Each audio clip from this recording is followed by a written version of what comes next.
Well, you spoke several times before about ideological subversion. That is a phrase that I'm afraid some Americans don't fully understand.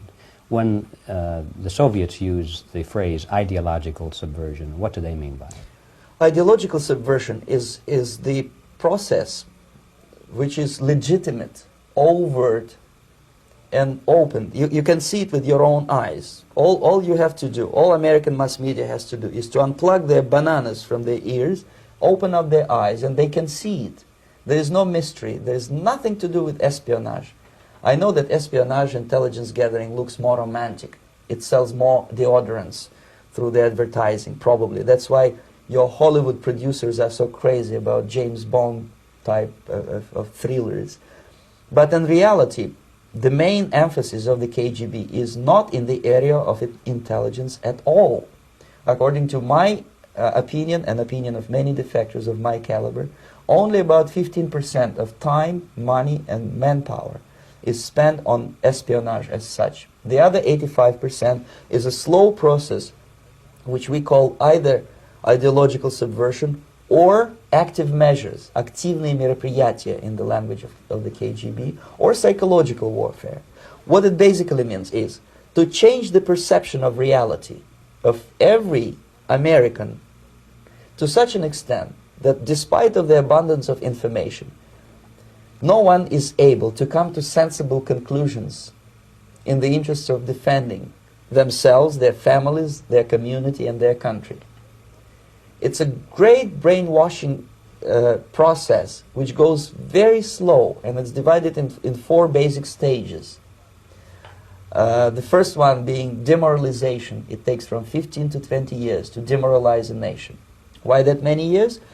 Because this is the minimum number of years which requires to educate one generation of students in the country of your enemy, exposed to the ideology of the enemy. In other words, Marxism-Leninism ideology is being pumped into the soft heads of at least 3 generations of American students without being challenged or counterbalanced by the basic values of Americanism, American patriotism. The result you can see. Most of the people who graduated in the 60s, dropouts or half-baked intellectuals, are now occupying the positions of power in the government, civil service, business, mass media, educational system. You are stuck with them. You cannot get rid of them. They are contaminated. They are programmed to think and react to certain stimuli in a certain pattern. You cannot change their mind, even if you expose them to authentic information, even if you prove that white is white and black is black. You still cannot change the basic perception and the logic of behavior. In other words, these people, the process of demoralization is complete and irreversible. To get rid of society of these people, you need another 20 or 15 years to educate a new generation of patriotically minded and common sense people who would be acting in favor and in the interests of the United States society. And yet these people who've been programmed and, as you say, in place, and Yes. who are favorable to an opening with the Soviet concept, these are the very people who would be marked for extermination in this country? Most of them, yes. Simply because the psychological shock when they will see in future what the beautiful society of equality and social justice means in practice, obviously they will revolt. They will be very unhappy, frustrated people, and the Marxist-Leninist regime does not tolerate these people. They will join the links of dissenters, dissidents. Unlike in present United States, there will be no place for dissent in future Marxist-Leninist America. Here you can get popular like Daniel Ellsberg and filthy rich like Jane Fonda for being dissident, for criticizing your Pentagon. In future, these people will be simply squashed like cockroaches. Nobody is going to pay them nothing for their beautiful, noble ideas of equality. This they don't understand, and it will be the greatest shock for them, of course. The demoralization process in the United States is basically completed already. For the last 25 years, actually it's overfulfilled, because demoralization now reaches such areas where previously not even Comrade Andropov and all his experts would even dream of such a tremendous success. Most of it is done by Americans to Americans, thanks to lack of moral standards. As I mentioned before, exposure to true information does not matter anymore. A person who was demoralized is unable to assess true information. The facts tell nothing to him. Even if I shower him with information, with authentic proof, with documents, with pictures, even if I take him by force to the Soviet Union and show him concentration camp, he will refuse to believe it until he is going to receive a kick in his fat bottom. When a military boot crashes his balls, then he will understand, but not before that. That's the tragic of the situation of demoralization. So basically America is stuck with demoralization, and unless, even if you start right now, here, this minute, you start educating new generation of Americans, it will still take you 15 to 20 years to turn the tide of ideological perception of reality back to normalcy and patriotism. The next stage is destabilization. This time, subverter does not care about your ideas and the patterns of your consumption. Whether you eat junk food and get fat and flabby, doesn't matter anymore. This time, and it takes only from 2 to 5 years to destabilize a nation, what matters is essentials: economy, foreign relations, defense systems. And you can see it quite clearly that in some areas, in such sensitive areas as defense and economy, the influence of Marxist-Leninist ideas in the United States is absolutely fantastic. I could never believe it 14 years ago when I landed in this part of the world, that the process will go that fast.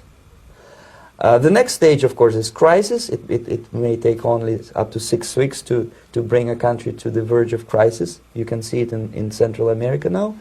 And after crisis, with a violent change of power, structure, and economy, you have so-called the period of normalization. It may last indefinitely.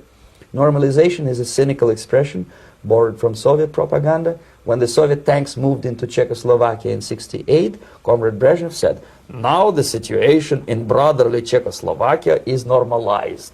This is what will happen in the United States if you allow all these schmucks to bring the country to crisis, to promise people all kind of goodies and the paradise on earth, to destabilize your economy, to eliminate the principle of free market competition, and to put a big brother government in Washington, D.C., with benevolent dictators like Walter Mondale, who will promise lots of things, never mind whether the promises are fulfillable or not. He will go to Moscow to kiss the bottoms of new generation of Soviet assassins. Never mind. He will create false illusions that the situation is under control. Situation is not under control. Situation is disgustingly out of control. Most of the American politicians, media, and educational system trains another generation of people who think they are living at a peacetime. False. United States is in the state of war, undeclared total war against the basic principles and the foundations of this system. And the initiator of this war is not Comrade Andropov, of course. It's the system. However ridiculous it may sound, the world communist system, or the world communist conspiracy, whether I scare some people or not, I don't give a hoot. If you are not scared by now, nothing can scare you. But you don't have to be paranoid about it. What actually happens now, that unlike myself, you have literally several years to live on unless the United States wake up. The time bomb is ticking. With every second, the disaster is coming closer and closer. Unlike myself, you will have nowhere to defect to, unless you want to live in Antarctica with penguins. This is it. This is the last country of freedom and possibility. Okay, so what do we do? What is your recommendation to the American people? Well, the immediate thing that comes to my mind is, of course, There must be a very strong national effort to educate people in the spirit of real patriotism, number one. Number two, to explain them the real danger of socialist, communist, whatever, welfare state, big brother government. If people will fail to grasp the impending danger of that development, nothing ever can help United States. You may kiss goodbye to your freedom, including freedoms to homosexuals, to prison inmate. All this freedom will vanish, evaporate in 5 seconds, including your precious lives. The second thing, the moment at least part of United States population is convinced that the danger is real, they have to force their government. And I'm not talking about sending letters, signing petitions, and all this beautiful, noble activity. I'm talking about forcing United States government to stop aiding communism. Because there is no other problem more burning and urgent than to stop the Soviet military-industrial complex from destroying whatever is left of the free world. And it is very easy to do. No credits, no technology, no money, no political or diplomatic recognition, and of course no such idiocy as grain deals to USSR. The Soviet people, 270 millions of Soviets, will be eternally thankful to you if you stop aiding a bunch of murderers who sit now in Kremlin and whom President Reagan respectfully calls government. They do not govern anything, least of all such complexity as the Soviet economy. So two very simple, maybe too simplistic answers or solutions, but nevertheless they are the only solutions. Educate yourself, understand what's going on around you. You are not living at the time of peace. You are in a state of war, and you have precious little time to save yourself. You don't have much time, especially if you are talking about young generation.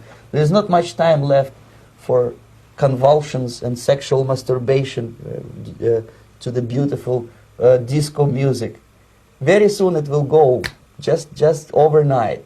If we are talking about capitalists or wealthy businessmen, I think they are selling the rope on which they will hang very soon.